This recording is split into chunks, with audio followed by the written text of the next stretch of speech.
Selamat datang di channel Cerita Cinta. Sebelum lanjut, mohon dukungannya dengan like dan subscribe dulu. Membalas sebuah penghinaan. Bab 39. Dasar sialan. Ini semua karena Ikram pria hina itu. Kenapa dia bisa kaya saat ini?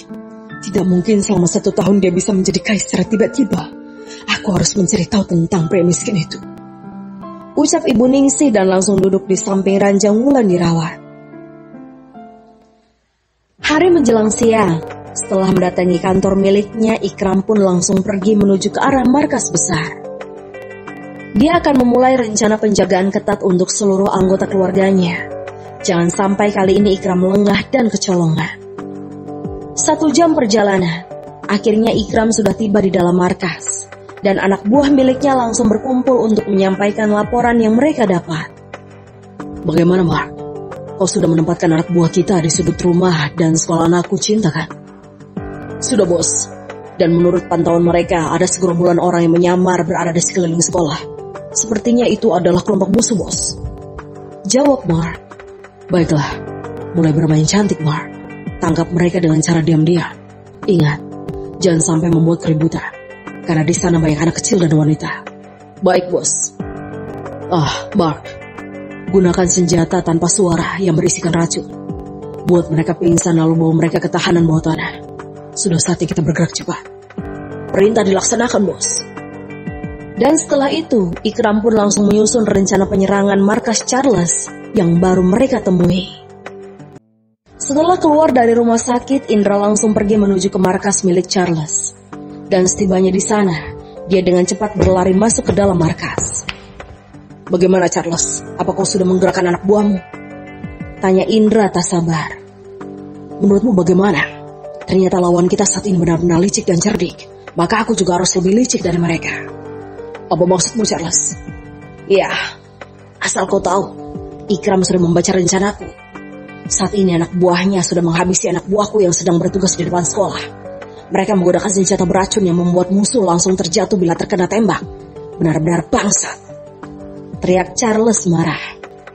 Lalu apa yang harus kita lakukan sekarang? Tanya Indra bingung. Kau sekarang juga bergerak serang markas besar Ikram. Aku akan membuatnya terkecoh agar aku bisa menculik anaknya. Baiklah, aku juga sudah bosan main belakang seperti ini. Siapkan senjata lengkap dan anak buahmu yang hebat dan banyak, Charles. Baiklah. Dan Indra langsung mengganti baju dan bersiap-siap dengan membawa senjata lengkap di seluruh tubuhnya. Setelah selesai dengan persiapannya, Indra dan anak buah Charles langsung menuju ke arah mobil yang sudah tersusun rapi. Sekitar 10 mobil besar berisikan 100 orang anak buah Charles, siap menyerang markas milik Ikram dan Bang Jack. Ingat semua strategi yang selalu kita pakai dalam cara penyerangan. Apa kalian mengerti? Teriak Charles kepada kelompok gangster. Mengerti, bos. Habisi ketuanya. Siapa yang berhasil melakukan misi itu, maka aku akan mengangkat jabatan kalian di dunia gangster. Kami pasti akan berhasil, bos. Bagus, sekarang pergilah. Ucap Charles melepas anak buahnya bersama Indra. Indra mulai menuju ke arah markas milik Ikram. Kebetulan markas Ikram berada di perumahan elit yang sunyi dan jauh dari penduduk. Jadi tidak akan ada yang curiga dengan berjejernya mobil besar itu di jalanan. Setelah melihat Indra dan anak buahnya mulai pergi melakukan penyerangan, Charles pun langsung bersiap-siap untuk melakukan misinya menuju ke sekolah cinta. Dia membawa 30 orang anggota gangster berbadan besar dan kekar. Dan tanpa mengulur waktu, mereka langsung menuju ke arah sekolah Permata Bunda. Lain halnya di markas besar milik Ikram. Mereka semua saat ini sedang tersenyum bahagia, karena orang yang sudah 1 tahun pergi itu akhirnya kembali pulang. Bang Jack telah tiba di markas besar bersama para anggota gangster miliknya dari Amerika. Ikram yang melihat keberhasilan Bang Jack pun merasa sangat senang dan bangga.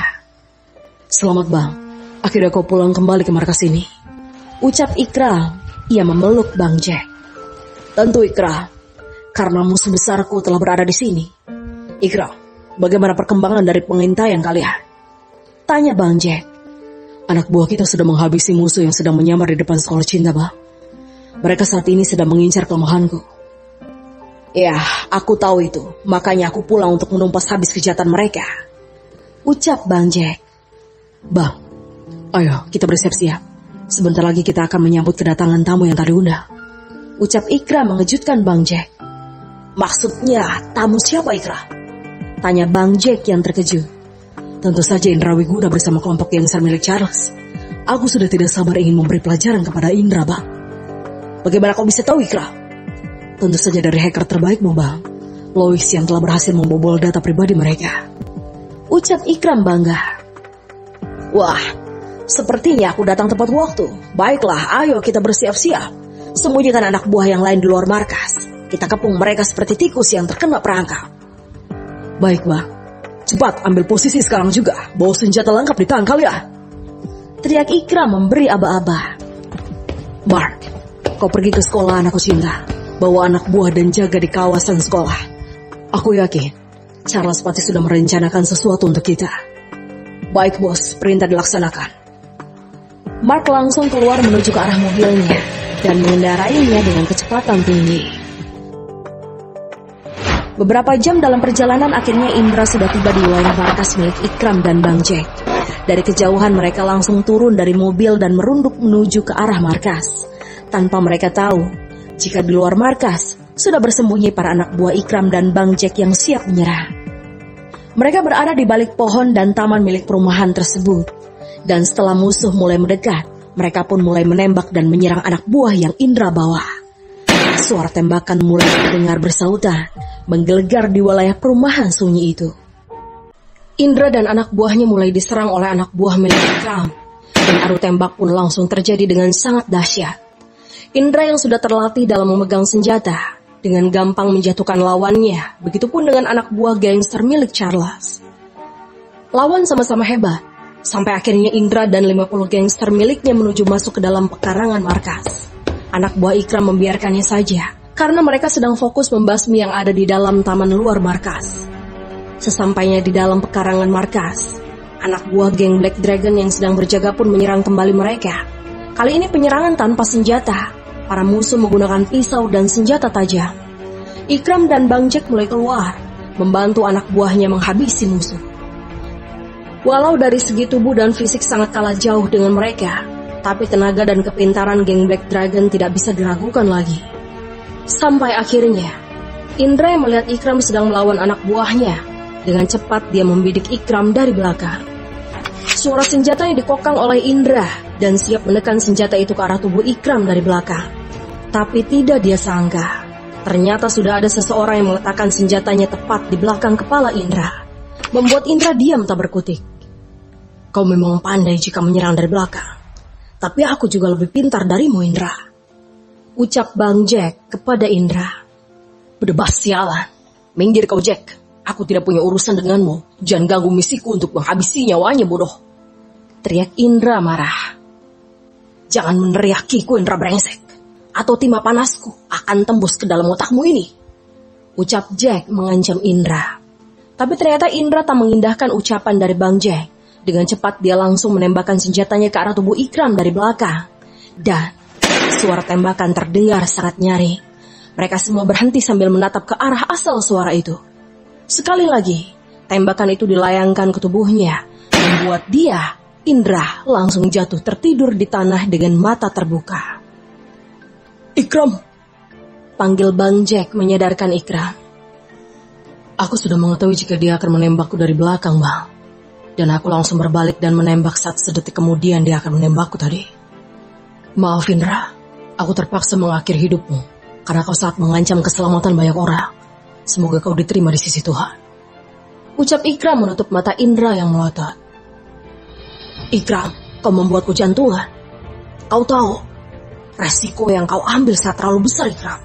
Bagaimana jika tadi kau salah perhitungan? Bisa-bisa kau yang mati duluan karena tembakannya. Ucap Bang Jack yang kesal. Tidak Bang, karena aku sudah memperhitungkannya dengan sempurna. Buktinya aku baik-baik saja sekarang kan? Ikram tersenyum. Dasar bodoh. Ayo semuanya, cepat kalian tangkap semua anak buah Charles yang tersisa. Bawa mereka ke penjara bawah tanah. Dan untuk yang meninggal setelah tembakan, kebumikan dengan baik. Perintah Ikram kepada anggota Black Dragon. Oh ya, bawa teman kalian yang terkena tembak ke ruang perobatan, agar mendapatkan pertolongan secepatnya. Baik bos, perintah dilaksanakan. Bang Jack yang menatap kebaikan dan kecepatan Ikram dalam mengatur anak buahnya itu pun mulai tersenyum dengan bangga. Tidak sia-sia aku menitipkan mereka kepadamu, Ikram. Selain memberi mereka pekerjaan yang halal, kau juga membimbing mereka dengan sangat baik. Puji Bang Jack. Bukankah itu pesanmu yang kau ucapkan padaku dulu, Bang? Aku kan hanya menjalankannya saja. Oh ya, bagaimana dengan mayat Indra? Apakah kita saja menguburkannya? Kirim saja ke rumahnya, Bang. Karena dia masih memiliki istri di rumah itu. Baiklah, aku akan memerintahkan anak buahku melakukannya. Jawab Bang Jack berlalu pergi. Sedangkan Ikram saat ini mulai menelpon Mark yang berjaga di sekolah cinta. Beberapa kali menghubungi, tapi telepon tidak terangkat juga. Dan Ikram langsung menelpon nomor anak buah yang ikut bersama Mark, tapi tetap saja tidak tersambung. Kemana mereka pergi? Apa terjadi sesuatu di sekolah anakku? Ikram mulai panik. Dengan cepat dia berpamitan kepada Bang Jack dan membawa beberapa anak buah menuju ke arah sekolah milik cinta. Ikram merasa sangat khawatir. Entah mengapa perasaannya menjadi sangat tidak enak. Sesampainya di dalam sekolah, Ikram merasa terkejut karena tidak ada yang terjadi. Semuanya tetap baik-baik saja. Tidak ada tanda-tanda pertempuran. Dan hal itu membuat Ikram heran dan ia mencari keberadaan Mark serta anak buahnya. Kalian kemana saja? Kenapa keadaan sekolah sudah sunyi? Cepat katakan, di mana Mark dan di mana anakku cinta? Tanya Ikram berteriak. Bos, saat ini Mark sedang mengejar mobil milik Charles dan anak buahnya, bos. Ucap pria itu bergetar. Apa maksudmu? Bukankah Mark sudah menghabisi Charles? Tanya Ikram yang marah. Tidak, bos. Saat kami tiba di sini keadaan sudah sepi dan Mark melihat mobilnya keluar, maka dia mengejar dan mengikuti mobil itu. Sedangkan ibu bos saat ini dia sudah berada di rumah sakit Harapan karena terdapat luka di kepalanya. Apa? Baiklah, kau tetap di sini. Aku akan ke rumah sakit. Ibu pasti tahu semua yang terjadi. Ucap Ikram langsung menuju ke rumah sakit. Dengan perasaan panik, Ikram dan beberapa anak buahnya langsung menuju ke rumah sakit Harapan. Mereka mengendarai mobil dengan kencang agar bisa tiba dengan cepat. Setelah sampai di parkiran rumah sakit, Ikram pun buru-buru keluar dari mobil dan langsung berlari memasuki ruangan depan rumah sakit. Dia menuju ke arah meja resepsionis. Suster, apakah tadi ada wanita parubaya yang masuk ke rumah sakit ini? Dia bernama Ibu Aisyah. Tanya Ikram panik. Iya Tuan, sekarang Ibu Aisyah sudah dimasukkan ke ruang perawatan karena memiliki luka di kepalanya. Jawab suster menjelaskan. Ruang berapa? Aku ingin menjenguknya. Ruang kelas 1, kamar nomor 5 Tuan. Baiklah, terima kasih untuk informasinya, Suster. Ucap Ikram sofa. Dan dia langsung menuju ke ruangan yang diberitahu oleh suster tersebut. Sesampainya di ruang kelas 1, di depan pintu sudah berdiri 2 orang pengawal yang menjaga keselamatan Sinta di rumahnya. Ikram pun mulai menatap mereka dengan wajah bertanya-tanya. Kenapa kalian ada di sini? Bukankah aku menugaskan kalian untuk menjaga Nona Sinta di rumahku? Tanya Ikram kesal. Bersambung.